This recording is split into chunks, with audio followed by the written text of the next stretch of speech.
And now I'd like to welcome Amanda Shaw Newsome to the pulpit. She's coming to us from my church that I grew up in, Parkview. I just found that out this morning. So let's welcome Amanda.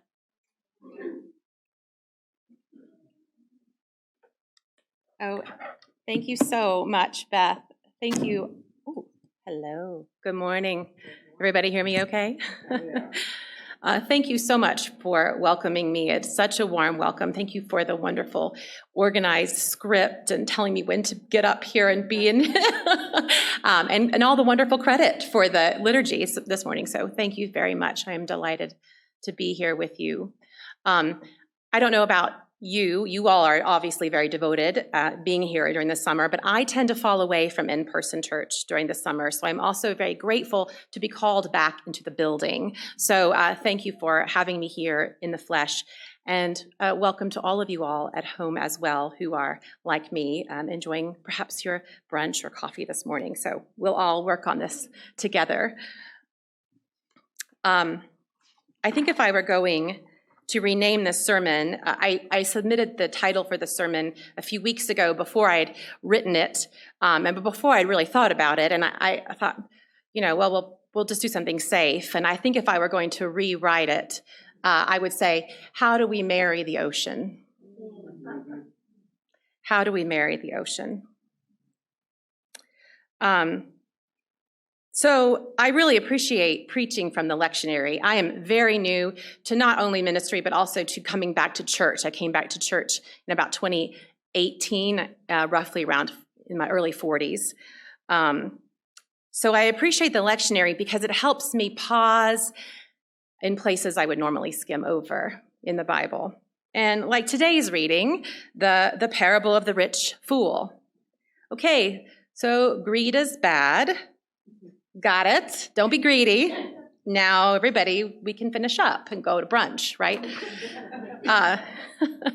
Of course, one way to read this parable, and it has probably been read for generations, is that we shouldn't commit the sin of greed. And that's going to keep us from going to heaven when we die. So just out of transparency, I'm not a huge pie in the sky when you die person. And this explanation, this reading of the parable doesn't do much for me spiritually. We can also easily and perhaps righteously read it as an ancient warning against our current modern neoliberal capitalism. And I think that's a legit reading. Greed is bad because greed fuels empire. After all, we live in a system that thrives on greed, on want, on the perception that there's always a bigger, better version of life that we can purchase, that we can buy. I have no problem with that critique. But then I wonder where the promise is. So as I was reading this passage, I looked up the Greek word for possessions that Jesus mentions, to beware of these possessions. And it is, and I will not pronounce this correctly, ipartenon. And that meaning translates rather than stuff or things or even wealth, it means that which exists to them, that which exists to them. So if we read a little further in this chapter, in fact, the very next lines of Luke, Jesus says to the crowd, "Therefore, I tell you, do not worry about your life, what you will eat, or about your body, what you will wear. For life is more than food, and the body more than clothing. Consider the ravens, they neither sow nor reap. They have neither storehouse nor barn, and yet God feeds them." And there it is, God's promise of abundance, free from worry. I don't know about you, but I'm having difficulty living without worry these days.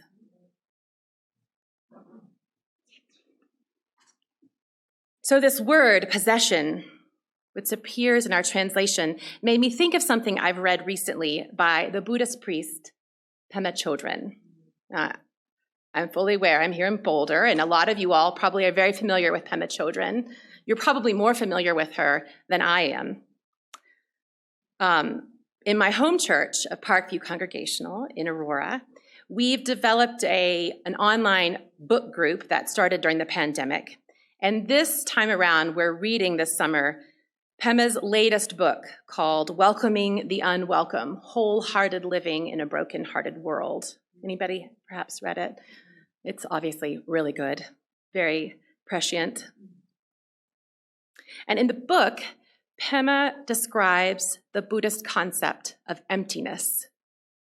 And here's what she says about emptiness, using a tree as an example. Quote, she says, the word tree is just a convenient name for a collection of parts. Trunk, limb, leaves that are always changing day by day, instant by instant. And we label it all as a tree, but that label is just in our minds. In reality, there's nothing we can pin down with our limiting concepts. There's nothing permanent or solid we can hold on to. And this is true not only of trees, but of everything in the universe. Everything is empty of fixed ideas and labels. But at the same time, a tree doesn't disappear when we recognize its emptiness. We just see it more clearly as it really is, fluid, open-ended, and interconnected with everything around it. Another Buddhist teacher, Ruth Ozeki, uses the metaphor of the ocean to illustrate this concept of emptiness. She says that it's like we're waves in the ocean, and sometimes we rise up out of the water and we feel big and important, and then we just sink back down into the ocean where we came from, as the poem says. And when does this emptiness become truly apparent? Well, Pema says it's when our bubbles of perceived reality, that which we label wealth or safety or comfort, when those bubbles burst, when things fall apart.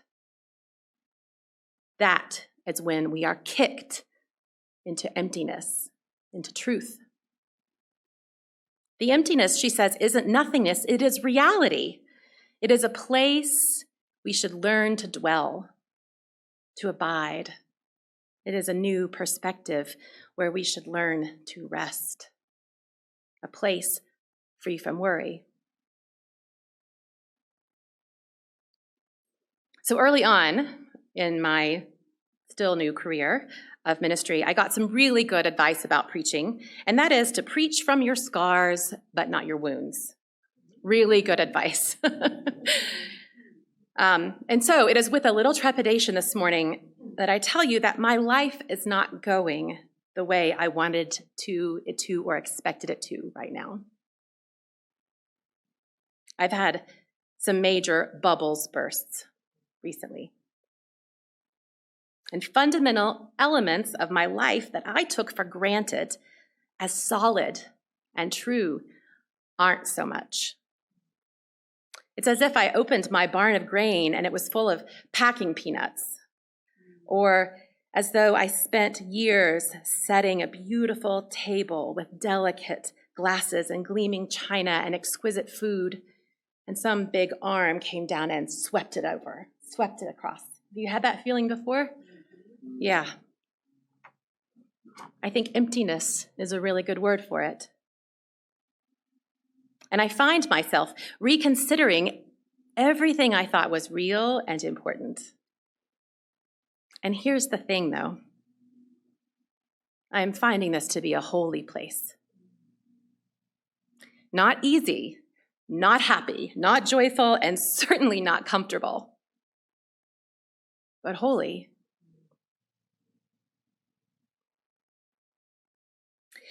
So yesterday morning, I gave a ride to a person experiencing homelessness. And before you say anything, I know it may not have been the safest thing to do. But here's what happened. I came upon a young woman who had tried to walk from a hospital in Aurora to a big shelter in Denver, about 9 miles overnight, with an injured foot. And she'd gotten almost halfway before she fell asleep right at the entrance of the urban farm in North Denver. And on Saturday morning, when I arrived at the farm bright and early to help with my son's goat, get him ready for the fair, there she was. This body, clothed, couldn't even tell who it was. She was snoring on the side of the road, her injured foot dangling out into the driveway where people were coming in. So I grabbed another farm volunteer and approached this person with her, and we determined she hadn't overdosed. She was snoring, she was breathing. And so I woke her up as gently as I could because I was worried she was going to get her foot run over by these cars coming in.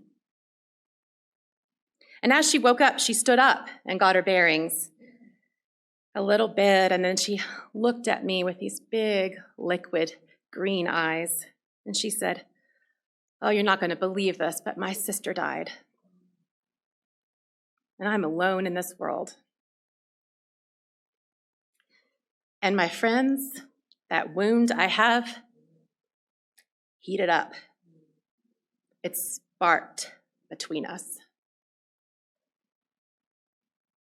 And we stood there together under the warm sun and mourned the state of things. Because it was clear to me this young woman's bubble burst long ago. And if she ever had one, if she ever had safety and comfort, that was a long time ago.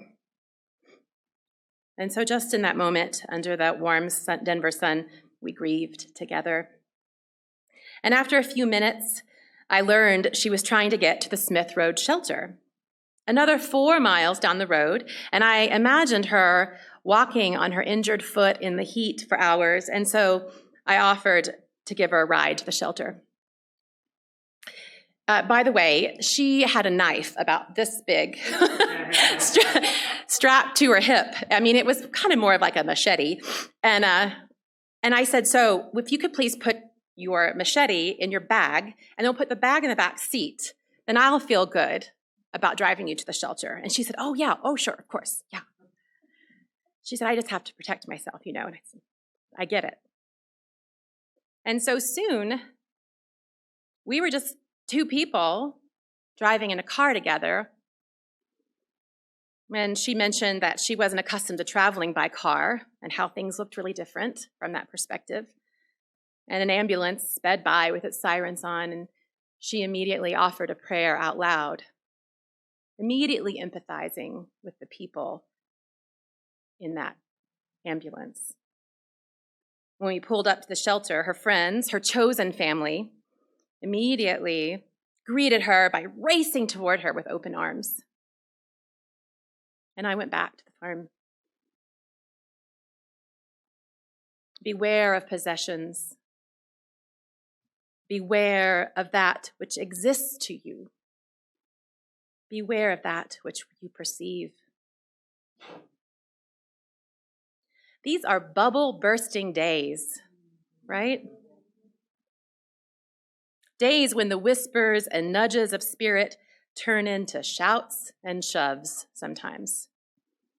Days when things we thought we could count on, safe trips to the grocery store, basic rights over our own bodies, safely breathing in and out, those things are falling away. These are days when worry is everywhere, and you can see it on people's faces and hear it in their voices. Where is the abundance? Where is God's promise? I also wonder if these are sacred days. If these are sacred days. Days for us to work together to loose ourselves from the confines of our comfort zones and prepare our ears for something new, something shared and vast, and more life-giving than any material riches or amount of power or privilege or false security could ever offer us. Beware that which exists to you We are not promised permanence, only belonging. We are promised a place in the emptiness, in the truth of the world, a world I, and perhaps even you, hardly know yet. These times that call for mourning and wailing, and they do call for mourning and wailing. These days that call for lament from all our corners and our shattered bubbles, all our cracked voices and our weak breaths in search of divine wind. How do we marry the ocean? How do we abide in the emptiness, in the vast abundance of God's love? A dear friend of mine reminded me and shared a translation of Psalm 137 by Nan Merrill this week as we were discussing this passage today. And I wonder if you would join me in prayer through it. I didn't write this one. This is Nan Merrill. Plunge me into the ocean of love, where heart meets heart, where sorrows are comforted and wounds are mended, where melodies of sadness mingle with dolphin songs of joy, past fears dissolve in deep harmonic tones, the future, pure mystery, for eternal moments lived in total surrender, glide smoothly over troubled waters. Hide not from love, O friends. Sink not into the sea of despair, the mire of hatred. Awaken, O heart, that I drown not in fear. Too long have I sailed wherever the winds have blown. Drop anchor, O heart of all hearts.